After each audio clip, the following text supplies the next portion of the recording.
Hey, what's up soldiers? My name is GregFPS, the Zombies Extraordinaire, and welcome back to the next episode of Zombies in Real Life, not Fortnite. So if you guys are new to this series, basically what I do is a deep dive into a zombies map. I explain the map overall and kind of the storyline of it briefly, and then I talk about the connections that you can make from real life to that actual zombies map, some inspiration that Treyarch may have gotten as well, and why certain things are on the map and how they connect to real life. And also I just explain meanings and different stories that have to do with the map as well. So today guys, we're doing Origins. If you want to check out any of the previous episodes, I already did Transit, Die Rise, Mob of the Dead, and Buried. They're all going to be linked down below, and we're going to be continuing this series through all the maps leading up into Black Ops 4, and then eventually doing the Black Ops 4 maps. So overall, if you guys do enjoy, please drop a like, and let's try to get over 200 likes on this video guys, and subscribe if you're new. And yeah, without further ado, we're going to start off with the zombie storyline connections first, and then we're going to jump into the rest of it. So let's get started. February 18th, 1300. Pablo begins documenting the Great War, including all he has learned about the Keepers, Apothicons, and Element 115. Regarding Element 115's power, he notes that a site in northern France contains massive deposits of the element. June 4th, 1300. In northern France, a tomb is constructed to honor the fallen soldiers of the Great War. Within it, statues of Primus are constructed to symbolize the hope that if one day a great evil falls upon mankind, they may return. July 3rd, 1912. Richtofen and Maxis join Group 935. June 4th, 1914. Richtofen is visited by another version of himself. Handing him some blood vials, he explains, "You will need this blood when the time comes. It will protect you," before stepping back through the rift. That blood is actually Sal DeLuca's and Finn O'Leary's blood from Mob of the Dead that we see Richtofen having the blood vials the entire time throughout Black Ops 3 and Origins. January 5th, 1915. Maxis invents the Mauser prototype. August 28th, 1916. The journal of Sir Pablo Marianis, Knight of the Great War, is discovered by Group 935. March 23rd, 1917. Using information gathered from Pablo's journal, Group 935 begins to work at a dig site in northern France where they discovered a series of underground tombs. April 21st, 1917. Group 935 discover what appears to be the entrance to the tomb's main chamber. They struggle to gain access. May 11th, 1917. Unable to access the main chamber, soldiers listen to a gramophone to alleviate their frustration while listening to the recording of La Source Noire. The entrance to the main chamber unexpectedly opens. The camp's exposure to Element 115 begins. May 21st, 1917. Using information from Pablo's journal and the tomb's main chamber, Maxis draws schematics for the creation of 4 elemental staffs and instructs Richtofen. May 29th, 1917.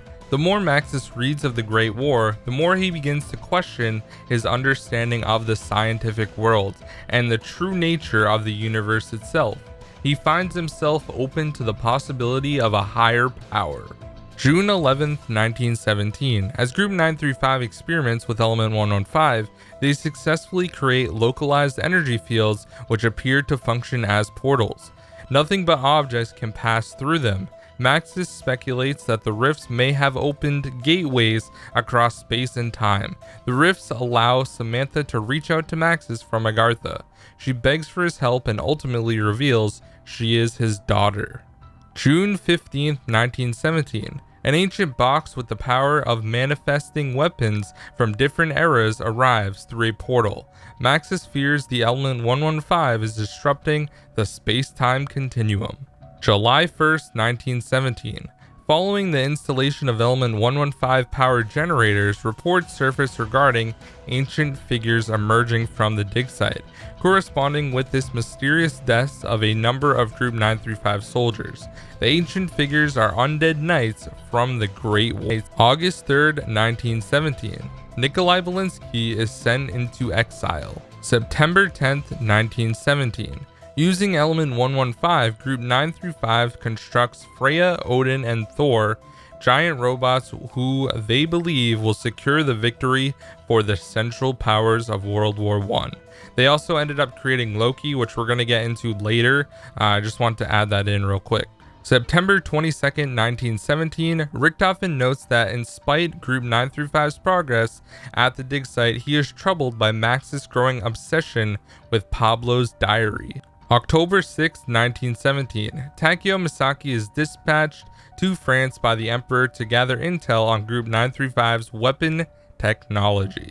November 19, 1917, following reports of prototype armored weaponry, strange lights in the sky, a mysterious plague, and even giant metal men, Tank Dempsey is deployed in northern France to assess the extent of Group 9-5's capabilities. December 10th, 1917. Already exiled in Europe, Nikolai receives new orders from the Imperial Russian Army to investigate the enemy war machine. Still loyal to the motherland, he willingly obliges. February 23rd, 1918. Nikolai writes of the ongoing civil war in his homeland. He does not expect peace to last long, but he is enjoying his time in France. March 2nd, 1918. Learning that the Emperor wishes to meet him to discuss a matter of great importance to our nation, Takeo writes that he feels a growing sense of dread in the wake of his recent dark, twisted dreams. April 14th, 1918. Despite ongoing battles, Dempsey fares well in northern France. In a personal letter, he reveals that both the Japanese and Russian armies have also sent spies to investigate the activities of Group 9-5. May 1st, 1918. Maxis is obsessed with the voices of Samantha, who now speaks to him constantly. He believes her to be the key to everything. May 12th, 1918. Believing that his mentor has been affected by Element 115, like the others at the dig site, Richthofen reports Max's erratic behavior to Group 9-5's senior staff. May 13th, 1918. Richthofen learns from Pablo's journal that the northern France dig site may be the single largest deposit of element 115 on Earth.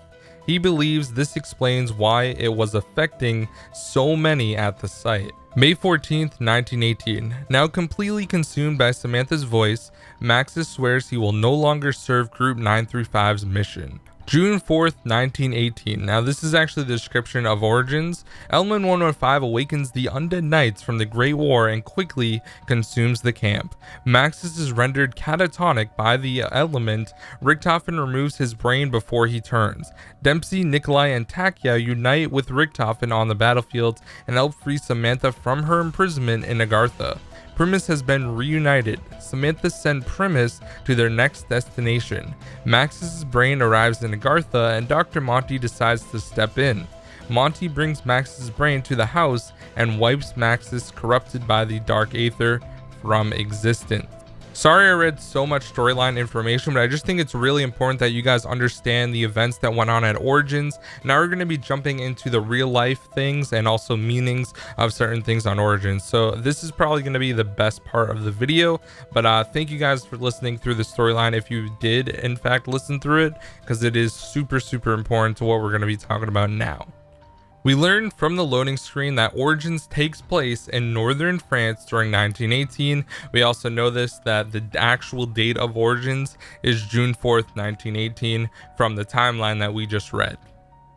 This took place on the battlefield of the Great War, which was World War I. World War I took place from the 4th of August 1914 to November 11th, 1918.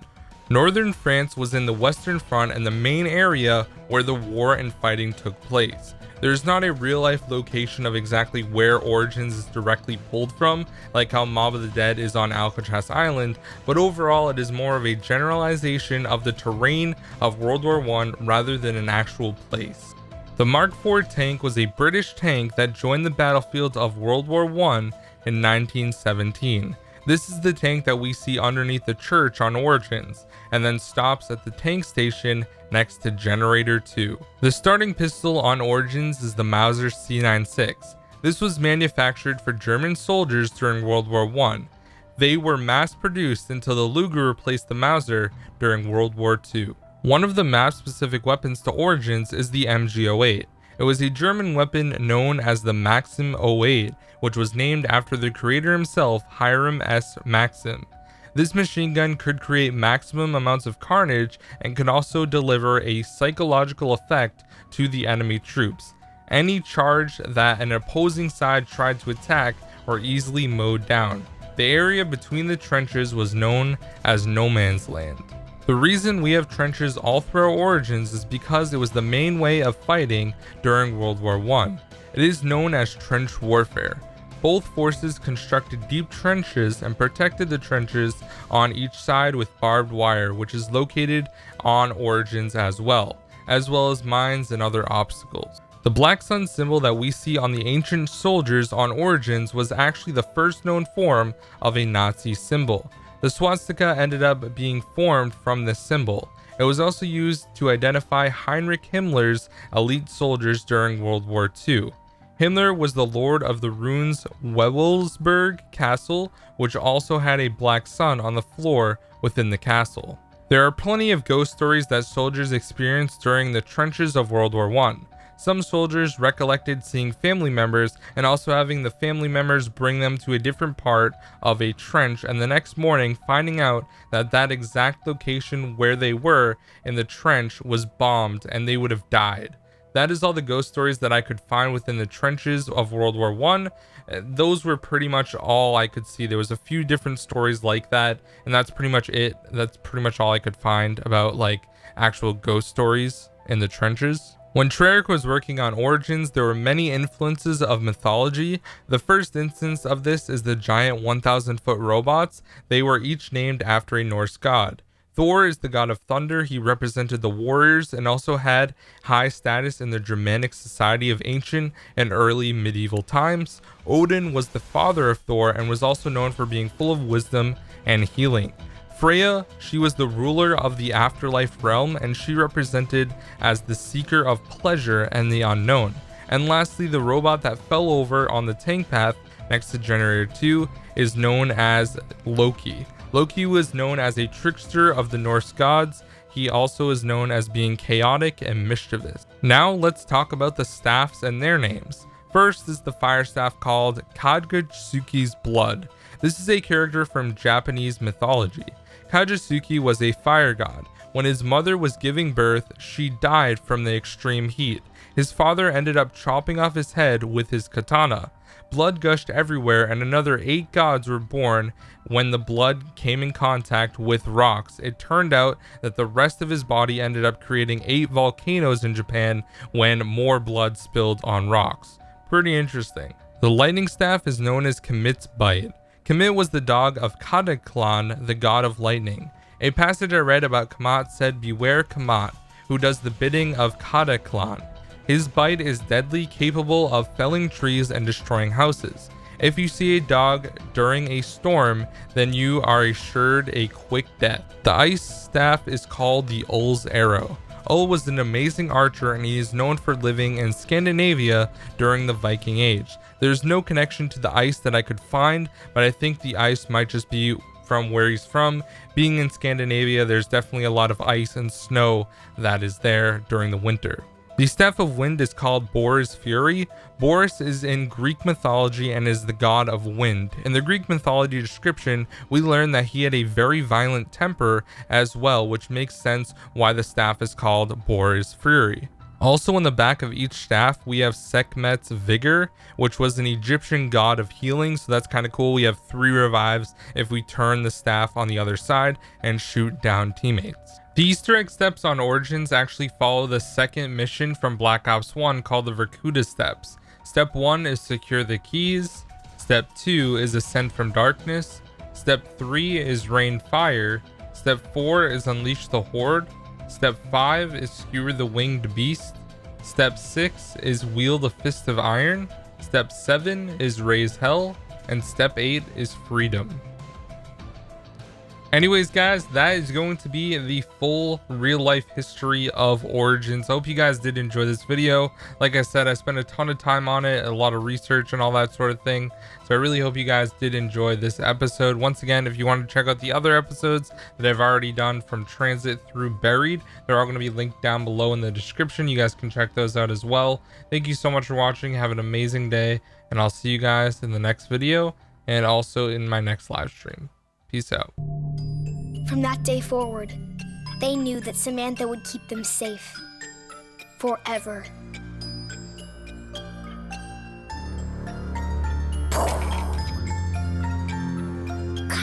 Getting everything wrong. I told you before, their eyes should be blue. It's my turn, Eddie. I can do whatever I want. But you don't even know how to play properly. Girls don't know enough about zombies. Put some toys away, children. Make sure the windows are locked before you come down to the basement. We'd better do what your dad says. I didn't even get my turn. Tomorrow, Eddie, you get to make the rules. I promise. Come on, Fluffy. I wish the heroes in our stories were real, Sam. I know what you mean. But we will make everything okay. My dad says...